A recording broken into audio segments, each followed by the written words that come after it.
them to book a time from another office and so on. Yeah, so when Sami was meeting with the career coach in Vamos, it's also under the same roof, and it's also somebody he had met many times in the kitchen or taking coffee or anything, so it wasn't a stranger to him. When they met and talked about things, whatever things, they kind of came up with a plan. And Sami was interested in using his voice. He was interested in going to a studio and to use his voice.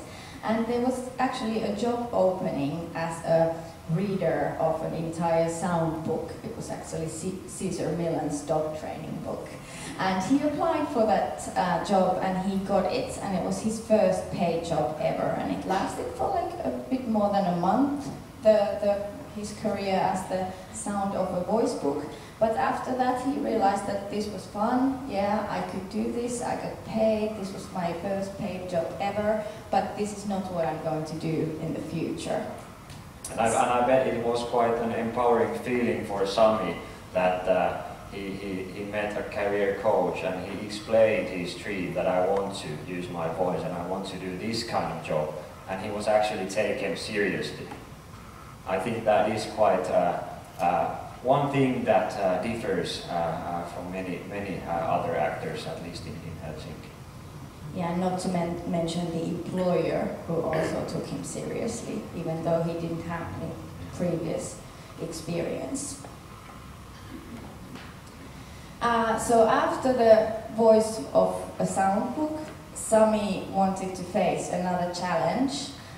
He said he always thought that he could never do customer service, and many jobs have something to do with customer service, and he wanted to try something that had to do with customer service. And then because he's interested in reading and literature, he was interested in going to a library, but he didn't want to apply for a paid job because it's difficult to find a job in a library anyway, and he wanted to have a lower threshold.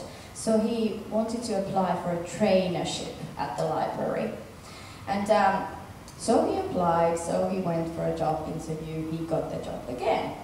And but when it's about a trainership, the public officials also come into the picture. And Sami applied from the employment office the right to do a trainership, and they called him and said it was impossible. Because all they saw was Sami on paper and all the different diagnoses he had and the history he had. They said he wasn't ready to go into the working life yet, and they said maybe something else, like a workshop or something, would be better. And Sami was really taken back from this comment, and I was there talking on his behalf, and still we couldn't get it to go through, even though he had just finished a paid job. This is a part of what we do. We try to bring the sound of the people, maybe sometimes to the public officials, and show them that people are not just on paper, they are actual beings. And I didn't even know about this diagnosis. I was working as Sami's career coach at that time. So we couldn't beat the bureaucracy at that time, but we went ahead with the plan, and Sami got to do the trainership as a volunteer in the library, and after that his boss recommended him for a paid job in the future at the library. One of our messages to public officials is that you should get to know the youngsters, and the sort of structures need to be in favor of that kind of thing.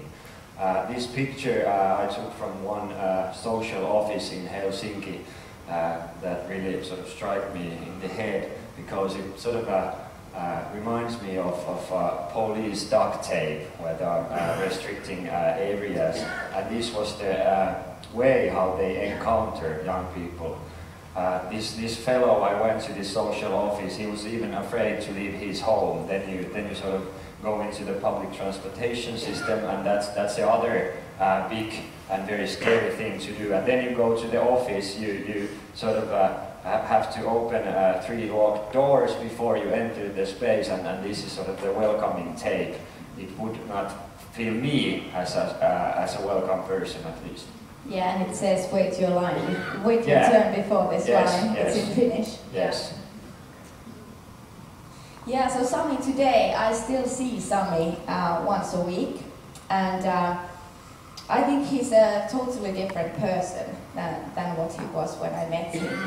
When he usually comes to our office these days, because that's what he chooses, and he comes and he says hi to everybody, which he never did before. Then he goes to the kitchen to see if there's any coffee, and if there's no coffee, he makes it, never did before. And when we meet, we just talk about interesting stuff and over coffee.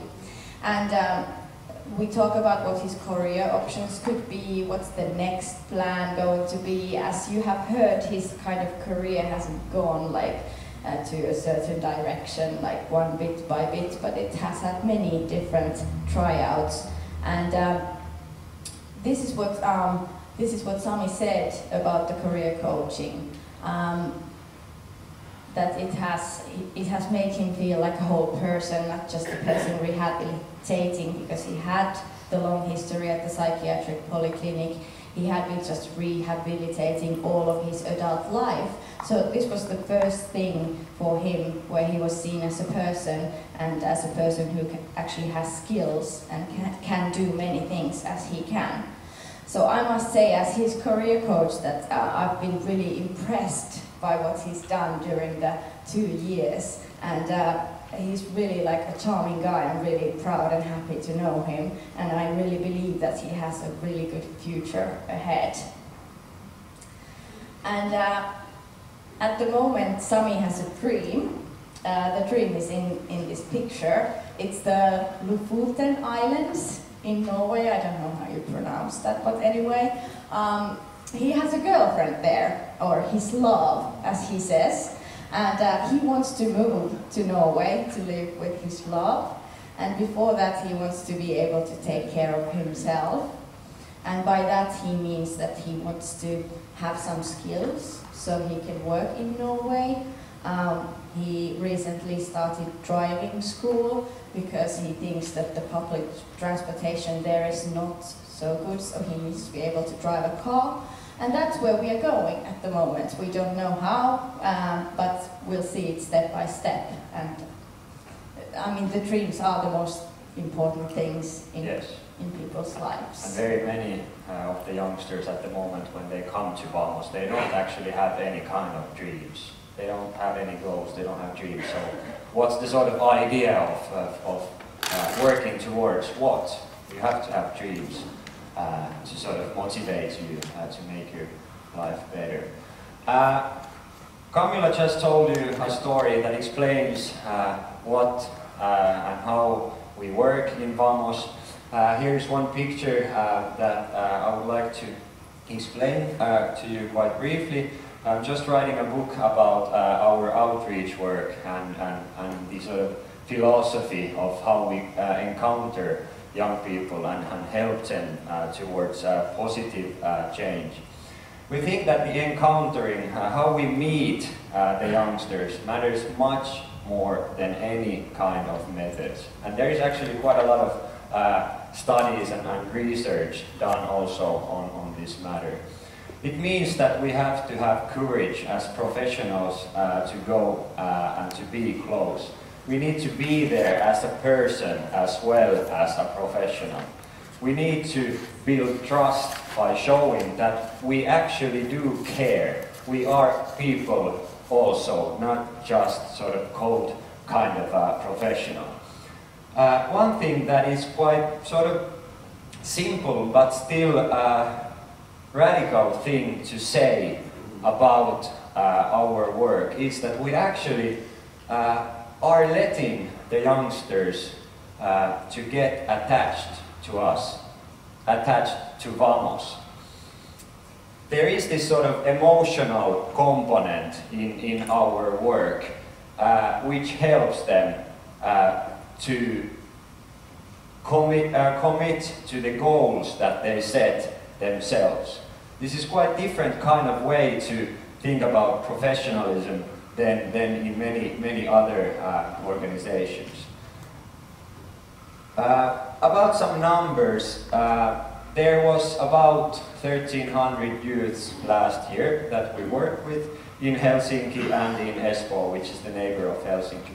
We have 4 of Vamos centers at the moment. A couple of years ago we had 1, so we have been growing quite a lot. We are thinking maybe going national, maybe international at some point if we find good partners. About 60% of our youngsters are boys, and within 1 year, 2/3 of them move forward towards working life, towards education or some other preparatory activities. This 66% is a number that our funders are really focused on, and also some of our bosses, of course. What matters to us much more is that it seems that their subjective well-being is increasing in all of its dimensions. This study that we're just finishing shows that we do have very big role in changing their, helping them to change their lives to better ones. And here is one opinion from the expert called Sami that Camilla was just explaining and telling you.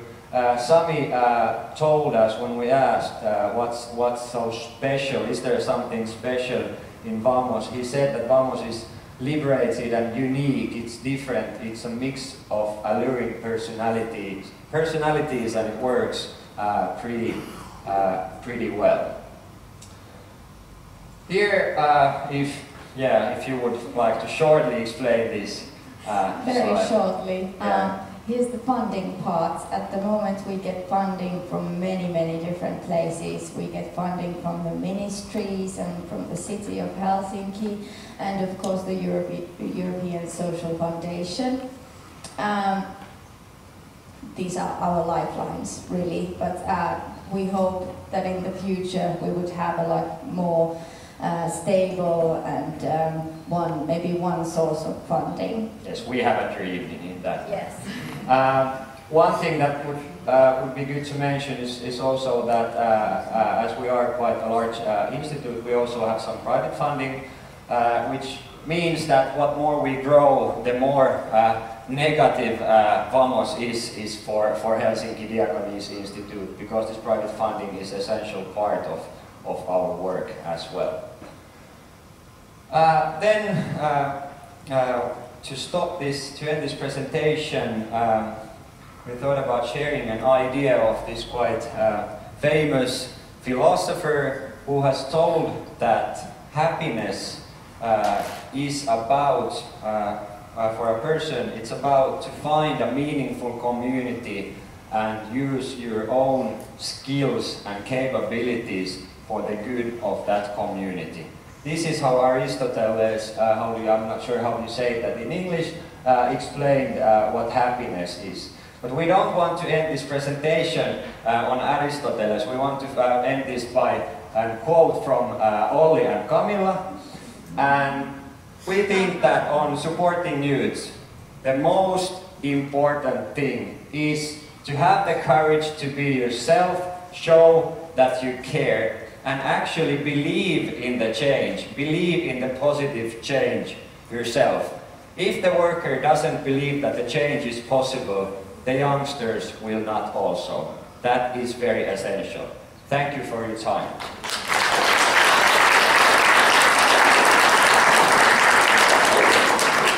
Thank you for a fantastic presentation. Really fantastic. I have to ask you a question though. Is it necessary, you believe, to be independent, like you are, from authorities, welfare institutions, the old structures to do the kind of work that you do? Or is it possible to implement it within those structures as well? That's quite a hard question to answer. We think that as an NGO we have quite flexible structures. We can develop our services quite fast from the needs of the youths. In that way it is easier for us. But the City of Helsinki and the ministries are also playing a big part in Vamos. We develop the services together with the city of Helsinki, together with the city of Espoo, so we don't do stuff that would be sort of on top of each other. But would it be possible for them to develop it and do it without you, or without an organization like Vamos? Yeah, hopefully in the future, but at the current point I have to say that it would be quite hard. Even the Minister of Social Affairs in Finland, I was in the same seminar with her a couple of months ago, and she told, or she said that she don't believe that the public sector is able to do this kind of low threshold service now or ever in the future. I'm not so pessimistic, but this was the words of a minister, so we will see what happens, but we will try to cooperate much more also in the future, and hopefully these kind of models and this kind of this whole idea about encountering, of course that can be in any kind of services. It doesn't need more money, it doesn't need new structure, it just needs sort of new kinds of ideas about professionalism. Thank you for coming here. Thank you. Nu ska vi byta perspektiv igen. Det är dags för, vad ska vi säga, lite folkbildning här kanske. Vi ska få veta lite mer om ESF, Europeiska socialfonden, och förstå lite grann kanske hur saker och ting hänger ihop och att allting hänger samman.